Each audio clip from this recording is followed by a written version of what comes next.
amavidiyo siyabonga. Safike Ward 16. Ward 16 eMkhondo sesitheleke. Awasibona ke la iWard 16 ke la eksemzamo primary school. Sesithelekile. Njengoba nibona la imizamo yethu primary school. Sibona kune ANC la. Sibona kunomkhonto wesizwe sazi amanye ama-political parties ngaba khona inawo. Sesiyoxoxa nje ke nomkhonto la sizwe ukuthi selokhu kufikiwe izolo ngeyi-20 ngoba namhlanje kuyi-21 ngabe kuhamba kanjani ukuregister la bayafika nabantu and all that sizothola nje impendulo kuleyo mbuzo khona manje. Sifikile Ward 16 naku lapha impela kuyabanda abantu bayotha njengoba sibona la nakwamanye amavidiyo sithola into efanayo. Ake sixoxe ke nabaholi la sibona ubaba umsinda nosisi uGugu. Ward 16 siyanibonga siyanibingelela. Siyanibingelela. Njani comrades? Siyaphila. Noma sesifika late nje bekufanele ngasifika izolo. Sizochecka ukuthi kuhamba kanjani indaba yokuregister. Mhlawumbe seningasibreefa ukuthi izolo ngabe abantu bafikile nibazoregister la ningaphawula nithini? Ngiyanibingelela nguGugu Mngomezulu la iWard 16 ucoordinator wasemizamo yethu. Yes. Izolo bangenile abantu abaningi. Okay. Sikwazile ukuthi sibe nabantu abazoregister abawu-39 nabantu ke abebazoyicheck.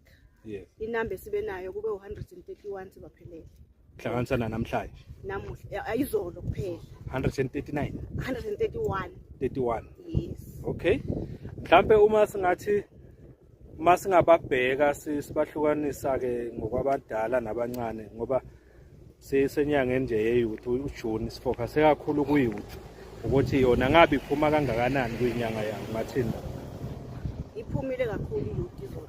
Esinabo baba baningi impela. Ngiyacabanga kulabo bebaregister abaningi bakhona bekuyile youth. Okay. Kwabazochecka bebakhona nabo kodwa nje bekhona abadala ikakhulu ngapha. Abantu nje abasha kakhulu yilabo bebazoqala ukuregister. Lesibalo siyangithusa 131. Ngicabanga isibalo sokuqala engizwayo lesi. Esikhulu kangaka kodwa ngathi ngiyaqala. Mhlambe today yoba kuyi-21 kuhamba kanjani khona? Namuhla kusahamba kahle basangena nje abantu. Kuke kwaqala kwathi ekseni kodwa manje nje cha bayangena nabantu abasha. Yes. Qeda kufika nje kunefoni nje qeda kuphuma nje basha bodwa. Yeah. Kodwa inani senekaliboni solibala kahle intambama. Okay. Manje wasolo sihambela lama videos kusukela izolo. Khona i-challenge esilo siyithola la yama demarcation. Abantu bathi mabefika e-station kuthiwe mabebhekwa lapha ku-system kuthiwe wona ukho la. Ufuna uyovota kwenye indawo wathi umuntu ngani ngihlezi ngivotela la. Lana nikaze niyithole leyo challenge abantu bekhala ngalo. Ikhona ngale. Kuhamba kanjani bathini mangabe sebenitshela la bebuya ngaphakathi? Bathini? Ngike ngangena lapha phakathi. Uthola ukuthi umuntu kuthiwa wena awukho la. Yeah. Kodwa lo muntu kokuqala kade akhona uhlala vota. Bese kuthiwa no ukwelinye iward. So bakhona ke ama-cases anjengalo kodwa akasimaningi. Awekho maningi. Akasimaningi. Bese kwenzakalani ke ngalawo bantu? Bayahamba yini baye kulawo mali? Yeah. Siyabakhulumisa ukuthi omunye nangabe ukuthi address yakhe ila kufanele ukuthi ayilungise lapha aregister la. Okay. Kuzokwazi ukuthi ngalela langa aphinde ngapha. Okay. Angayile kodwa makuseduze. Makuseduze. Uyahamba ekhona. Okay. Because sithola abanye ba disappointeka baze babuyele ekhaya. Bathi umuntu mina ngisuke ngiya lapha. So manje ngoba kuthiwa ngikho lana ayishothi ngiyohlala ekhaya. Ngapha ke akenzeki ke. Akenzeki lo. Siyakhona ukubakhulumisa ba-understandise ukuthi manje kube kanje manje sekuzoba kanje. Umuntu uyamkhulumisa nje um-understandise akwazi ukuthi a-understand ukuthi kwenzakalani. Okay. Sesikhuluma ke manje ngomkhonto nje ngqo. Ama challenges enihlangane nawo nje since niqala izolo. inselelo eseloninazo lana enicabanga ukuthi makubuywa ngoba angithi kubuyane ngo-August again enicabanga ukuthi ngafuna addresswe ngokusheshsha eningawasho ngaba imaphi umkhonto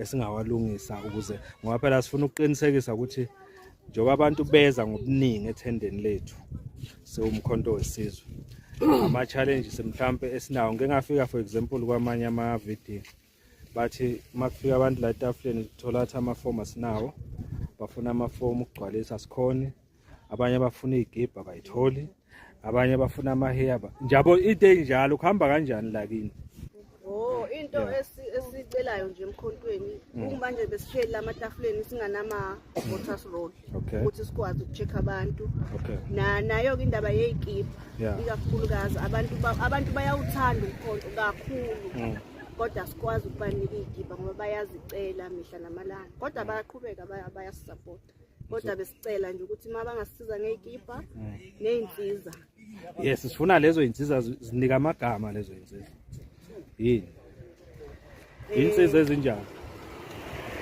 amathende asinawo sihleli amagazibo asinawo sihlala elangeni kube yizo lezigibha namabhayi abogogo nkosiyami bayawafuna kakhulu ya ngike ngezwe nje kwenye indawo engifike kuyo kuthiwa abanye bafikile bawafuna amabhayi emkhontweni nezigibha bangatholi baze babonakala sebeya komakhelwane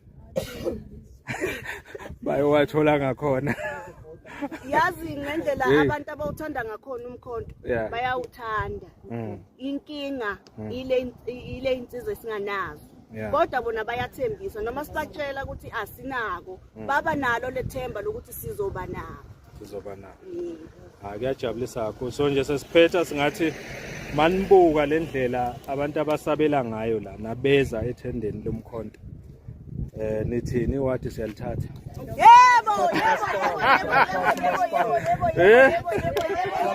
uyagwaza umkhonto hayi siyabonga ke wathi 16 mhlambe nje lokugcina eningalisho sengivala ningathini wathi 16 ngathi ayeye wathi 16 ayeye ngiyawuthatha uMaspara siyabonga umphakathi wasewathi 16 siyabonga lutho sithanda singanalutho akudingeki imali laba nithanda ngalutho afune lutho all right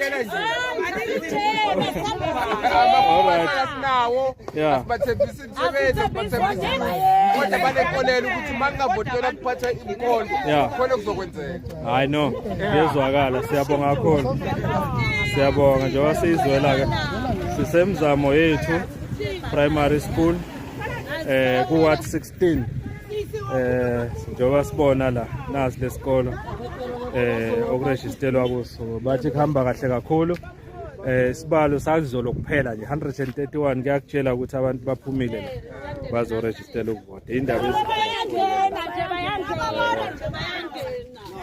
bayongena naba abantu beyongena noma kubanda baphume ngokuningi hayi indaba ezinhle lezi hayi siyabonga kakhulu all right nithini ke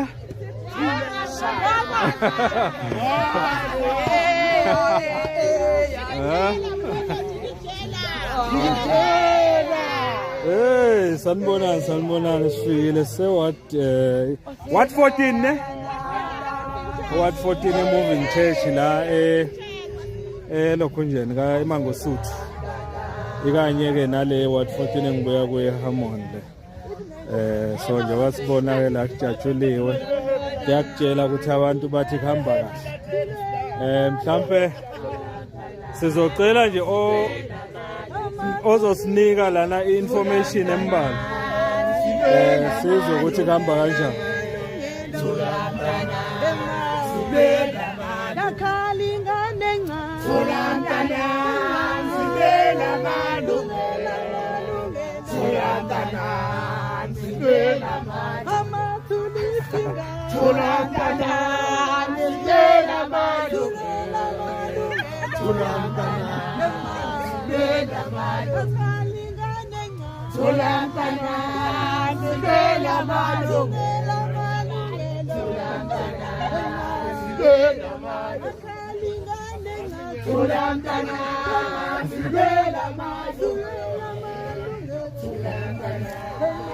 Yeni njani sisi?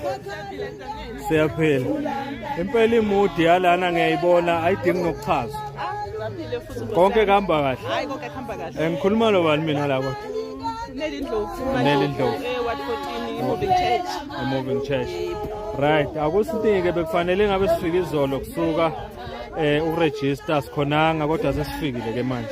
Awusinike nje kusukela izolo la kuhamba kanjani? No, kuhamba kahle kakhulu ene intsha iphumile ngobuningi bayo izobhalisela umvota ene ithi umkhonto wesizwe.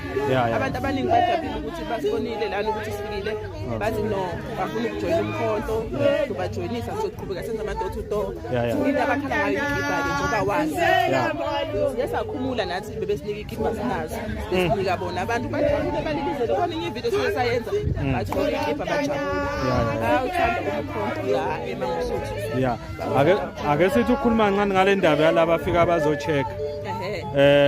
Bayafika bazocheck kuhamba kanjani mabefika bezocheck? No, abantu bayezikha baphumile abantu. Uyabona noma ungabona list abantu abazocheck baningi. Bafike basho bathi sizocheck bathumele khona ka IEC la bachecke bonke bajabule basije ngeyifoni sila. Okay.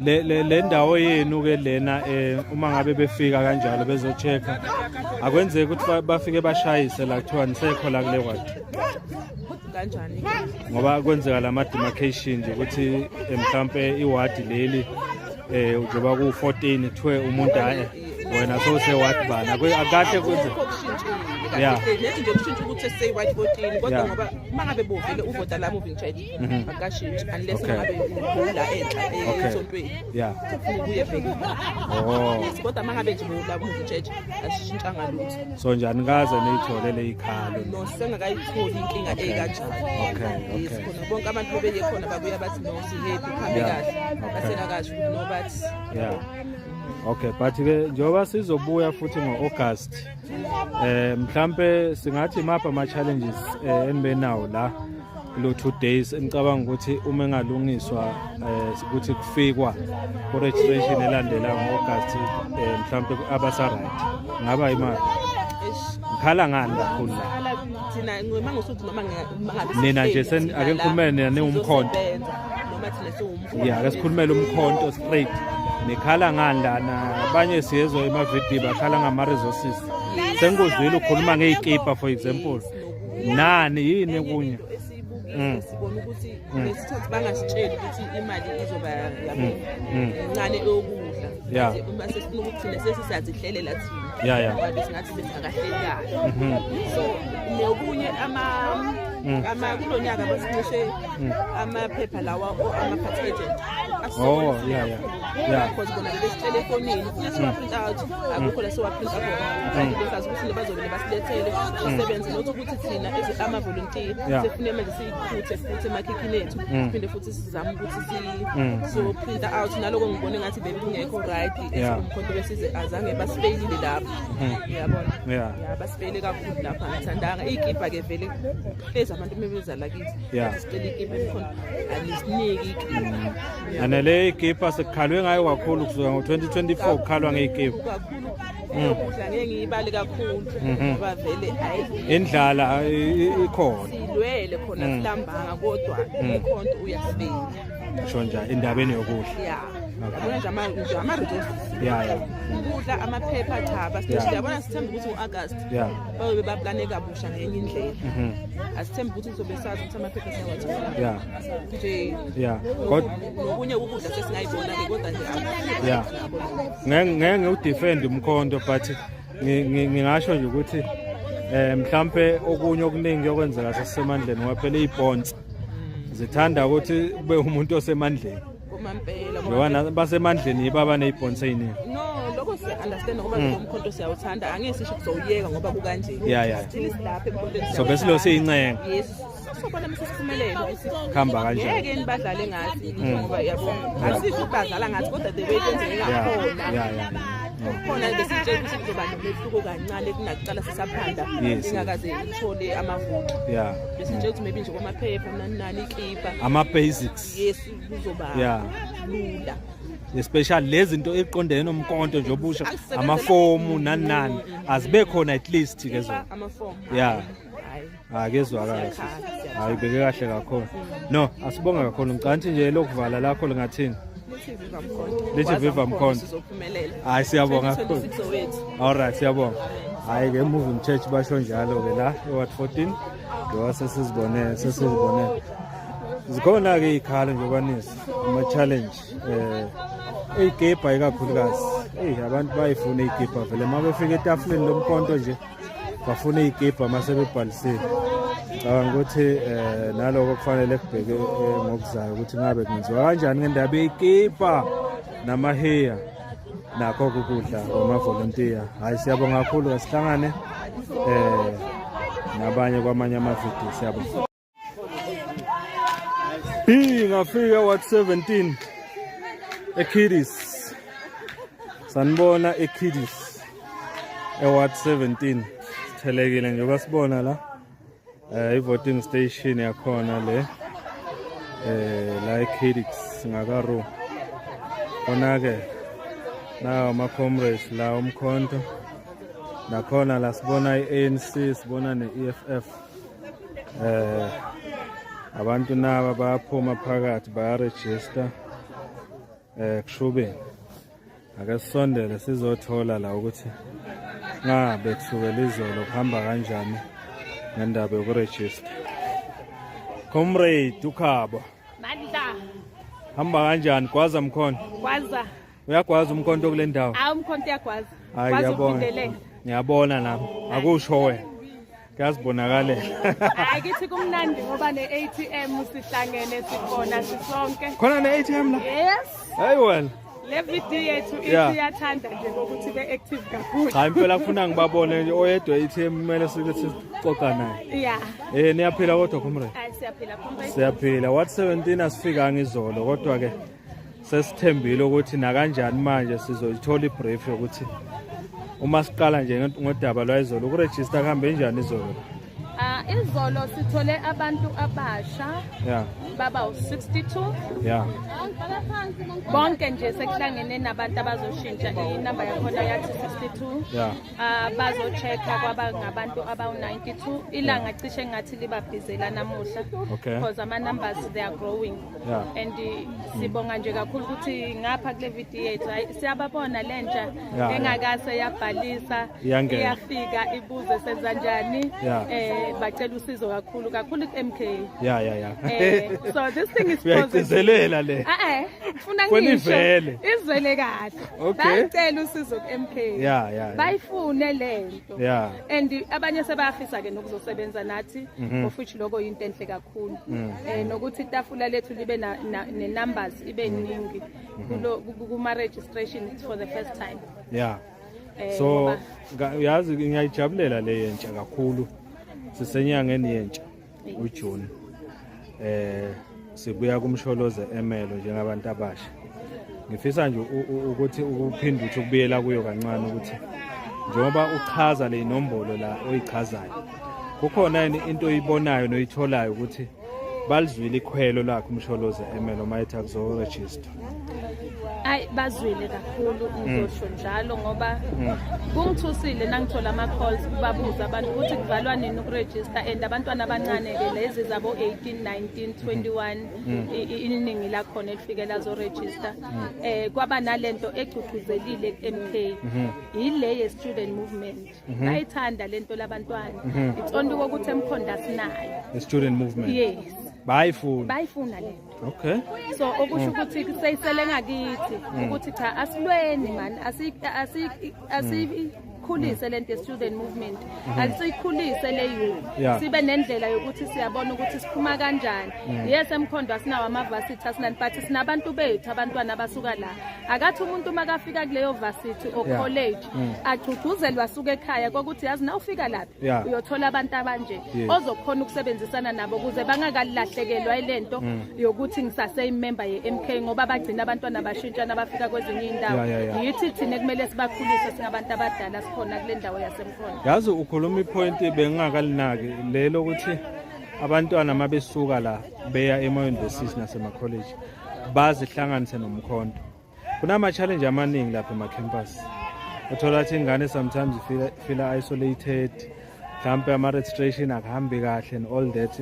Engicabanga ukuthi iyayenza isense leyo show ukuthi mabetshelwa kusesekhaya ukuthi nayi indlela mawusuka la uye emkhontweni le e-university. Ngikanti ipoint elinamandla lelo. Kodwa ke okukhulu kakhulu njengamanje engifisa ukukubuza kuwo. Ma-video amaningi sithola inkinga yama-demarcation. Bathi abantu basusiwe la bebebhoda khona. Bayajikiswa uma befika estation. Khamba kanjani la kini ku-VDN? Hayi thina ku-VD yethu asinawo ama-challenges. Honestly asinawo. I-demarcation yethu isifakela abantu base-VBs abanye yabaletha kwi-VD yasemakhaya. So kodwa ke ngathi kube i-challenge ababenayo nje abantu basengakabi ready ukushintsha thina la kithi kusahamba kahle konke ngoba ngisho usuka ngale elokishini mhlawumbe asithi usuke eholweni ku-VD yakhona sofuna ukuzovota ngapha abanayo lento yokuthi nochubeka lapho bafike bakushintshele so asina challenge ngapha kithi cha kuyaflow hayi kuyaflow. Hawu indaba ezinhle ke lezo ngiyakujabulela kakhulu. Mhlawumbe last question yami challenges e-VDN ama-challenges ofisa ukuthi avele la ufuna kudilwe nawo ngoba sabuya phela ngisilanga August esicabanga ukuthi singathuthukisa kuwo. Ngitholile kwamanye ama-video ukuthi iningi labantu bafuna umkhonto kodwa mase bafikile etafuleni bathi sifuna igiphi sifuna amahiya sifuna lokho la kuhamba kanjani? Nakulena-ke cishe wonke-ke kushuthi azofana ama-video ezinawo lana into enkulu nje kwale ingane bezizorejista mina kimi bathe sisikhabo sifuna igipha sicela usizamele igipha sizokhona ukusebenzisana ne-MK nje indaba yegipha siyacela nkosi yami ku-province yethu siyacela ku-national igipha ngathi zingaphuma zibe yiningi kule registration esiya kuyo sicela ukuthi at least i-VD ibe ney'gipha eziwu-100 noma 50 nabangakhonanga ukuthi i-VD ne-VD ikhona ukusaplya ley'gipha kubantu because inkinga mani lento kokuthi bayithanda lento kube nabogogo abafikayo bathi ngicela ungiphi ihiya bafuna lona lelo okuvale ngalitafula so siyacela mani bayawufuna umfika endlini ukuthi ekhaya ngifika ngiphethene yomkhonto bayifuna lento kakhulu and ba-positive labogogo abanayo lento ukuthi siyananaza uvezwa kahle ukuthi bathi sesikhathele so ukukhathala komuntu omdala asizameni umkhonto kokuthi asibanikele themba nalamahiya labogogo nalamahiya bafuna wona amahiya bogogo igipha yes but kakhulu abantu abasha abafuna igipha nalabo mama-ke abadinga igipha no akezwakala comrade Khaba mhlawumbe lakho lokuvala ungathini-ke sesivalelisa? Mina sengivalelisa ngizothi awuqhubeke umkhonto asilisebenzeni le ground asimenze abe proud umsholozi ngalento kubonakala ukuthi lento siyayifuna nalokuthi ushintsho sesikhathele sesikhumushini bese ngithi ngibonge kakhulu isupport kuma comrade esiba nawo esihleli nawo sihlale kubandi izolo sizwa ukuthi asisakhona kodwa sahlala kwaze kwaphela kwavalwa istage nanamuhla ngibonge kakhulu kunosisi esinayo lana owe-ATM usisi Simangele usanyama le wazada was ugcoke nejacket yomkhonto lo muntu yakhombisa ukuthi ni ATM umkhonto siswami yaphela sisi siyaphila ngezwe bathi sine ATM namhlanje nayizolo ake chaze ATM since nje kusukela izolo okuze kube manje ilibona kanjani lo suku lwayizolo namhlanje in terms of ukuregister? Kona kuhamba kahle bayavela abantu shema akufani noma nje sinale ukuthi siyavevanyana ukuthi abaveli bonke kodwa nje bona bayavela. So nje ATM ngiyabona namhlanje nayo izogwaza yenza yonke into. Konakele la. Hayi siyabonga kakhulu ATM. Hayi siyabonga kakhulu. Yes siyabonga kakhulu. Azoke. Hayi njalo ke se what 17 la. Ngaba bakagogo ngale ANC. Nabo bayacula naye ne-EFF. Konakele iwat 17 bathi khamba kahle kuyaregister iphumile youth kuyajabulisa kakhulu. Hayi kasibonge sithemba ukuthi makubuya futhi ngo-August bazongena abantu abasha babe baningi inkunzi sematholeni izwe liyoshintsha abantu abasha. Siyabonga kakhulu siya kwamanye amavidiyo. Thank you. Sise wat 13 njengamanje iwat 13 lena yintsha ke kodwa ngoba before bekuyi-Ward 11 kodwa ngenxa le demarcation ekhona eMkhondo sekuyi-Ward 13 manje. So sifuna ukuthola nje ukuthi ngabe kuhamba kanjani la njengoba sesifikile nje itafula le-MK lesiyalibona netafula le-ANC lapha. Asibona amanye ama-political party akhona la, sibona nje la amabili ekhothi lana amaphathi aphumile i-ANC ne-MK party. Asazi kuyohamba kanjani, ake sizwe ukuthi bathini. Safike Ward 13. Niyaphila? Siyaphila njani? Siyaphila. Sikhuluma nosisi Nomfundo. Yebo. Ward 13. Yes. Emkhondo. Yebo. Hayi ke sicela ukuthola ke sisi ukuthi usuna namhlanje ziyi-20 namhlanje usuku lokuqala lokuregister. Kubhizi nje la phakathi impela sirejistela ukuvota. Uqale nje namuhla kuze kube kusasa. Bayangena nje impela intsha iyangena kakhulu. Siyathemba nje ukuthi kuzohamba kahle konke. Yazi ngiyajabula mathi kungena intsha. Yebo baba Mkhonza. Hayibo. Indaba ezinhle phela lezo. Yebo. Kodwa nje njengoba kuqalwe ngo8 manje maphosisi bo11 kuya kubo12. Izinga mhlawumbe le number yabantu abalobengena sure ila ku40 because ngiyabhala lapha ebhukwini abantu abangenile. Yebo. Okay. But ama challenges akhona mhlawumbe enawo lana so far solokusiza. Sinawo impela ama challenge baba Mkhonza ngalokuthi demarcation ishintshile. Abantu abaningi ukuthi mabafika lapha phakathi abantu abaningi kuthiwe abasaveli lana abahambe baye kwezinye indawo. Impela nje indaba demarcation ishayile nje kakhulu baba Mkhonza. Ngoba ubona nje kule station lesi beku Ward 11 ngaphambilini kodwa manje seku Ward 13. So manje mangabe sethola umuntu ukuthi kuthiwa akasekho la ugcine enjani? Siyazama ukuthi simthathe sinazi imoto ekhona zama ukumthatha simikise la kuvela ngakhona kodwa nje abantu bayakhala impela ngoba abaseduzane kuthiwa bayele ekudeni inqubeko uyabona bayakhala impela abantu ngokushintsheka kwale station lesi. Yebo. So iyona challenge enkulu leyo khona nje manje. Awekho amanye mhlawumbe. Cha besingakabi nawo kwamanje. So far so good. Sahamba nje kahle konke. Okay. Yebo. Hayi ngiyajabula kakhulu sisi indaba ezinhlekele. Uma ukuthi ngena nentsha. Hayi ngena intsha kakhulu ngoba sichuzela intsha kakhulu ukuthi ayize izo register ukuvota. Izokhona ukuthi sishintshe lezo esiphila kulo kwamanje.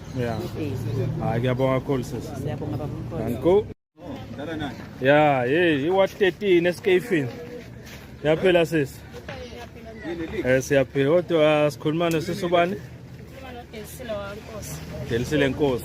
Eward 13 evideo yaseSkayfini. Ngabe kuhamba njani njengoba kusuku lokuqala lokuregister namhlanje? eSkayfini kuhamba kahle. I-challenge esibhekane nayo challenge yokuchecka. Abantu abezizochecka, abantu abasha bayeza bazoregister. Okay. Ile ukuchecka esibhekane nayo. Okay. So i-youth ngathini ngayo nje since nifikile la? I-youth yona engena kakhulu nabo bonke abanye. Uzoyibeka kanjani ukuthi i-youth engenayo yena ebhalisela ukuvota. Oyibhalisayo. Ebhalisayo. So kahle laba abacheckayo yibo abangaveli kakhulu ukuthi abancane abacheckayo kunababhalisayo. Mhlawumbe mawubheki ngaba kuphi iwari lapho mangabe bengaziwa kanti ukucheck mhlawumbe ukucheck abantu bayitshela ukuthi mhlawumbe babhalisa ku VDC khona kanti abazi ukuthi bazobheka ne challenge demarcation ukuthi mhlawumbe section sebakwenye kwesinye stage. Okay. Usakhuluma ngale ndaba le demarcation siyathola kuma video la esuka kuwo ukuthi i demarcation engathi affecta kakhulu abantu abaningi lana kuhamba kanjani? Nalana kukanjalo abantu abaningi bazazi ukuthi base ward 13 kanti base ward 16. Yona i challenge esibhekane nayo. Baningi nje mhlawumbe sebefike bashayisa vele. Kuthiwa base 16. E16. Bese benza njani ke aba give up noma? Baya give up bathi angeke baze baye 16. Yona into esibhekane nayo singasazi ukuthi bese sinesebenzi kanjani. Kudanyane 16 mawulama. Jathi nje le disappointment yokuthi umuntu usuke externezala. Sefuna kwenye indawo. Kanti kususe 16. Kodwa into enxayo mina itenamba. Ziyasho ukuthi se13. Kodwa mase sewulapha yabathi wena uvote 16 sibuza ukuthi kanjani mangabe usuchecka kuthiwa use 16 kanti stand number sese wa 13. Okay. Ngathi siyabonga kakhulu sizilo ngoba sifuna ukukuthola nje. Singabe kuzokwenzakalani ngoba phela siyabadinga labantu ba register. Mase bebuyele emakhaya kuzoba inkinga mina. Abantu bayahamba bayajika phela. Hayi no siyabonga kakhulu. Siyabonga kakhulu iskefini ewa 13. Yasezula ama challenge engathi ayafana yonke indawo. Le demarcation iaffecta izinto eziningi la. Abantu bashintsha amaward abazi and ba disappointed abajika abanye bangazi kuzovota. Asazi kwezinye indawo kuhamba kanjani ake siqhubekele kwamanye ama video siyabonga. 11 what 11 everyday yase moving church ngwane niyaphila ngwane siyaphila njani hayi siyaphila sifikile 11 manje usuku lokuqala 11 i20 namhlanje ngabe kuhamba kanjani selokusile ngwane mhlawumbe ungasichazela nje ukuthi kuhamba kanjani selokusile la ewadini eBDN asibingelele kahle kakhulu emina yantambama no sifikile ekseni la ngabo 4 abo 5 so sibeka amatafula ethu kuzaqala ukuvulwa ngabo 8 esikhungweni so uma kuqala ukuvulwa kuye kwahamba kahle ngendlela okunanzana but kodwa khona into esiphazamisayo empefulweni lethu kune information esingayithandi kahle la bekune precinct office ebekade likhona phambili noKhethola Ndlovu so i precinct officer lishintshiwe lesingazi kushintshiwe thina precinct officer so masi sithola information ukuthi i precinct officer lishintshwe ANC lesizathu sokuthi le ekade ikhona ngoKhethola ngo 2024 iANC idliwe la kule VD ba complain ukuthi uprecinct officer obekade khona kuMthombeni basola ukuthi uMthombeni ufoje amavoti uzokuwina iMK so ngakho ke bathi hayi kunamavoti ade kunabantu ade bengena ngemuva kunento ade beyibona bona ngapha enangizanele ematafuleni so akuhlangane kunalokho kwabo so ngakho ke basola ukuthi uMthombeni ube ne-influence ukuthi kuwine iMK bamkhiphileke uMthombeni bafakelwe precinct officer elikhona so into esikhathazayo ke manje uma silokusebenza nale precinct office sikubona ngathi lichemile kakhulu lisebenza inhloso ze-ANC ngaho kuyacaca ukuthi ngempela uMthombeni ukhishela ukuthi ususpect ukuthi usupport iMK ngoba iyawina sebalethe umuntu ozosupporta bona so lokho sinikeza ifiye ke thina ukuthi ke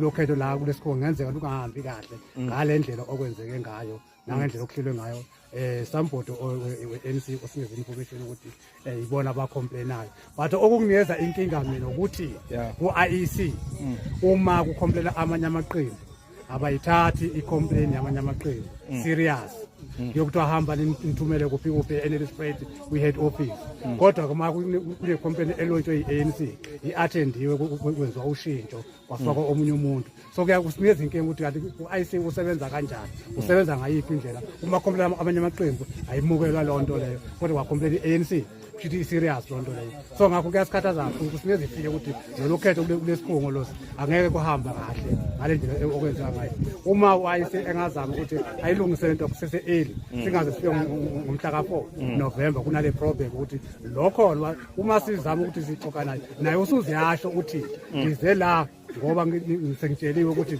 lamanye amaqembu ayahlupha which means ukuthi ANC engahluphi kuye lamanye amaqembu sithi la asithi IFP MK FF what sithi amaqembu ahluphayo uzogada wona akeze usebenza transparent noma ke confidential ngokwe organization so manje ngakho sibuka ukuthi ezenga attitude yakhe asinelisi thina kahle CMK so angazi singenza kanjani so yilokho kusikhathazayo kakhulu ke kodwa ke uma sibuka okunye ke uma sibuka ngokwe support sicabanga ukuthi ke iMK lokusile nje sibona ngathi ukuhamba kahle kuMK wasibona abantu bezetafuleni leMK so nabantu abajoyina nje besijoyinela ukuthanda kwabo etafuleni leMK no amafomu esiwagcwalise njengeMK semaningi kakhulu so abantu abasika nje siloku bezetafuleni leMK so kusinikeza ukuthi ngathi sisezingeni elihle kakhulu njenge-MK kodwa sinalo valo ukuthi i-preset office kungenzeka lenze lo mkhonyovu esiusaba ukuthi njenge-MK osikhathazile baphela i-MK ilontshile laphana ku-IC ukuthi u-IC wakhwabanisa amavoti e-MK ngo-2024 na sinefiya na ukuthi kulokhetho la esibhekene nalo ngaphinde kwenzeka into efanayo angazi singenza kanjani but ilokho osiphethe kahle kodwa mhlawumbe nje wasolokusile nje besenganambona yena lo presiding officer asikakakhulumi naye but ngale khompile esisuspectayo ukuthi uze ngayiphi attitude but ukusebenza nje lo sisamjongile phela uyaqala ukuthi sibe naye sisamlandelela ukuthi lento esimbona ngabe uzoshintsha ikusasa noma ungathasime namhlanje kodwa indlela sesikhombisa ngayo namhlanje no asinelisi but sisamlandelela okay but mhlawumbe ke ngibuze ke mhlawumbe ngodaba labantu abangenayo la ngabe abazochecka mhlawumbe ngabafika okokuqala bazoregister hamba kanjani masibuka inamba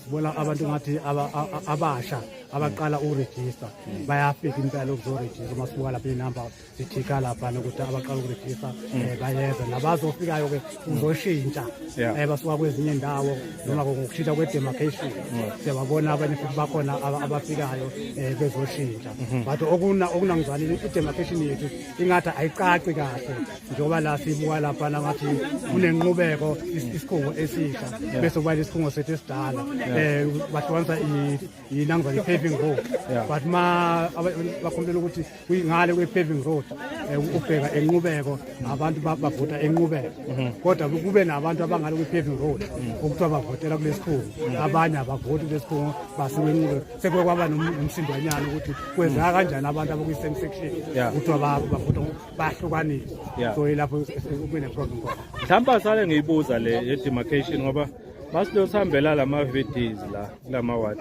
selo siyathola ukuthi kukhalwa nge-demarcation demarcation this demarcation that ngifuna ukuthola kuwe ngwane ukuthi mawubheka ike yabakhona before ukuvota nje oke kwaba khona umkhondo ukuthi kube nenkinga enjengale yana demarcation noma ingabe mhlawumbe lokhu kuqhamuka after kuke kwafika i-MK party yavotelwa la kukhona nongakusho ngabe kukhona mhlawumbe inhloso ekhona ngale demarcation noma nje just ukuthi mhlawumbe isengalungiseki indaba yayo isazoluka noma is there anything political or esolisayo la ngokwe-experience yami enginayo many years alokhu khetha olukela ngijamba enkethweni ehlala zenza ze-national emalokali akuqali ukushintsha kwe-demarcation njengoba la sikhona khona nje phambilini kwakuyi-13 kwahamba kwashintsha kwaba yi-11 so nje besivota thina lesikhungo bekade singekho phambilini besivota kwamlungu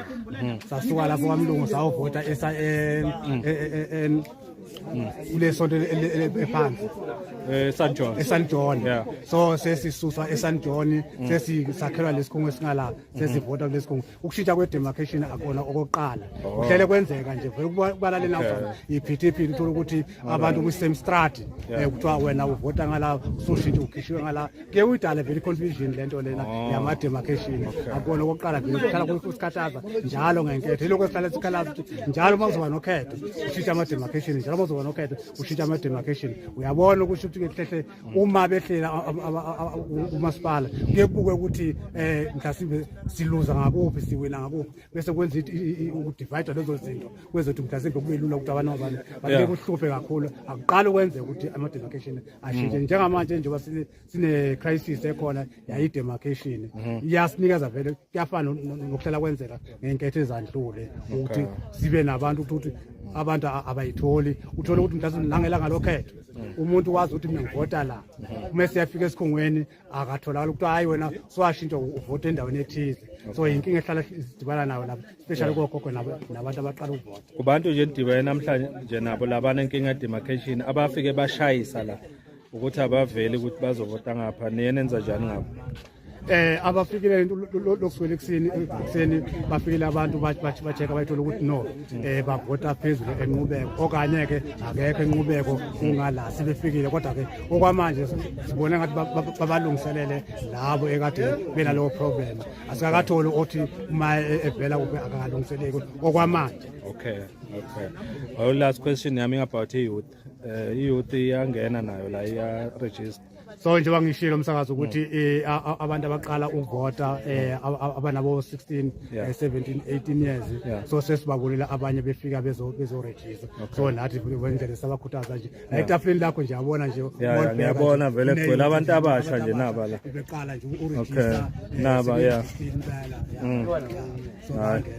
indaba ezinhle lezo ngoba kuthiwa inkunzi sematholeni njalo.